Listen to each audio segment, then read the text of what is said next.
दोस्तों इमेजिन करो कि आपके ड्रॉअर में से डोरेमोन अपने टाइम मशीन के साथ निकले और आपको अपने साथ टाइम ट्रैवल पे ले जाए और आपने अपने अतीत यानी कि पास्ट में जाके किसी तरह अपने ग्रैंडफादर और अपने ग्रैंड मदर को मिलने से रोक लिया। तो अब दोस्तों इमेजिन करो कि आपके ग्रैंडफादर और आपकी ग्रैंड मदर कभी मीट ही नहीं हुई, तो फिर आप इस दुनिया में आए कैसे? अरे आप तो बाद में, लेकिन आपसे पहले आपके पापा कैसे आए इस दुनिया में? और दोस्तों इसी को कहते हैं द ग्रैंडफादर पैराडॉक्स, और ये टाइम ट्रैवल की हिस्ट्री में एक बहुत ही कॉम्प्लिकेटेड पैराडॉक्स है।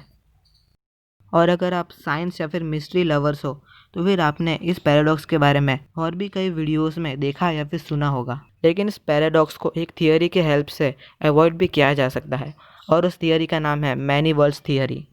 लेकिन अगर अभी हम इस टॉपिक पे बात करेंगे तो फिर वीडियो बहुत लंबी हो जाएगी और हम टॉपिक के बाहर निकल जाएंगे।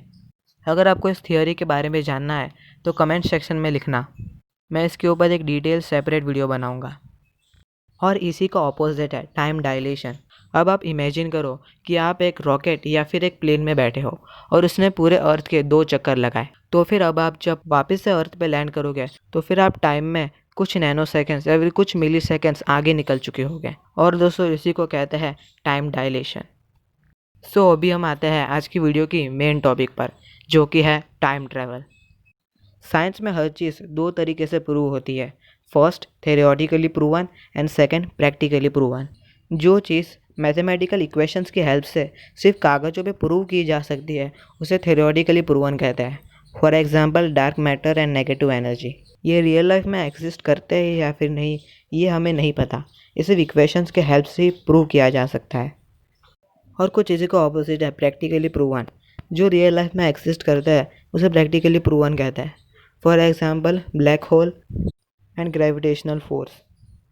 अब आपको ये सब सुन के लग रहा होगा कि टाइम ट्रैवल तो थियोरेटिकली प्रूवन में ही आएगा, क्योंकि भाई ये रियल लाइफ में तो एग्जिस्ट करता नहीं है और ना ही आज तक किसी ने टाइम ट्रैवल किया है। लेकिन इन दोनों के बीच में भी एक थियोरी आती है जो कि 50% थियोरेटिकली एंड 50% प्रैक्टिकली प्रूवन होती है, और उसी में आता है हमारा टाइम ट्रैवल।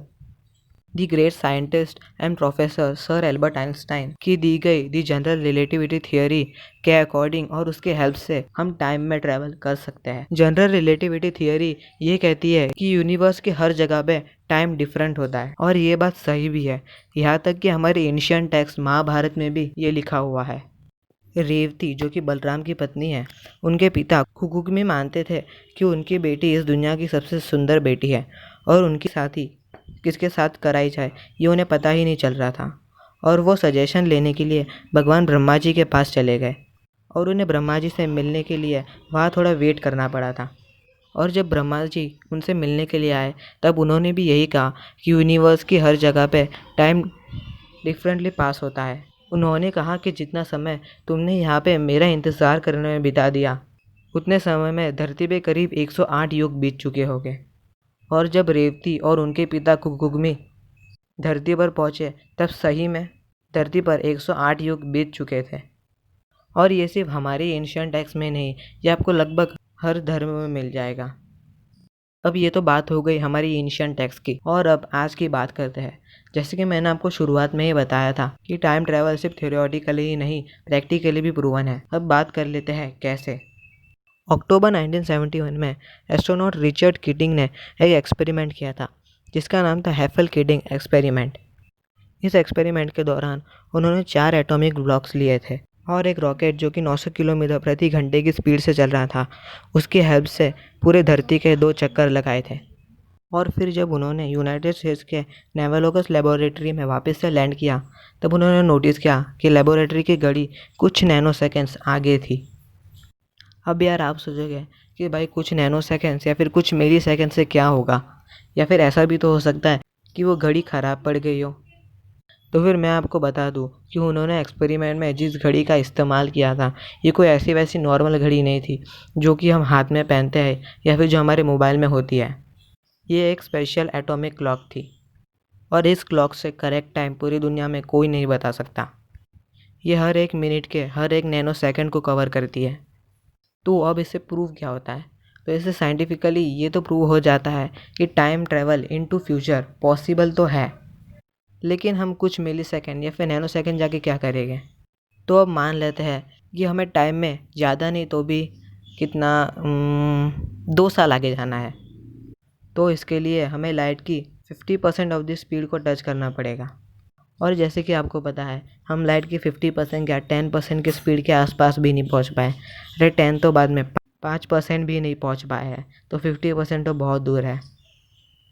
तो इससे हमें ये बात तो पता चल जाती है कि time travel into future possible तो है, लेकिन आज से करीब 100 साल तक तो नहीं। अब ये तो बात हो गई फ्यूचर की, लेकिन पास्ट में करना तो इससे भी ज़्यादा कॉम्प्लिकेटेड है। क्योंकि जैसे मैंने आपको स्टार्टिंग में बताया कि अगर हमने पास्ट में ट्रैवल कर भी लिया और हमने किसी तरह हमारे ग्रैंडफादर और ग्रैंड मदर को मिलने से रोक लिया, तो फिर भला हम रियल लाइफ में एग्जिस्ट कैसे करेंगे। सो दोस्तों, आज का हमारा टाइम ट्रैवल का सफ़र यहीं पे ख़त्म होता है। अगर आपको वीडियो अच्छी लगी हो तो लाइक कर देना, और दोस्तों मुझे इंस्टाग्राम पे भी ज़रूर फॉलो कर देना। आपको लिंक डिस्क्रिप्शन में मिल जाएगी। मेरी आईडी है _23। और अगर फ्यूचर में टाइम ट्रैवल पॉसिबल हुआ तो फिर आप कहाँ जाना पसंद करोगे, फ्यूचर में या फिर पास्ट में? और अगर पास्ट में जाओगे तो फिर पास्ट में जाके अपनी कौन सी गलती को सुधारना पसंद करोगे, ये भी कमेंट सेक्शन में लिखना मत भूलना। और दोस्तों, ऐसे ही अमेजिंग कंटेंट्स के लिए हमारे चैनल बी लिमिटलेस को सब्सक्राइब करना भी मत भूलना। मैं मिलता हूँ आपसे अगली वीडियो में, तब तक के लिए गुड बाय, जय हिंद, वंदे मातरम।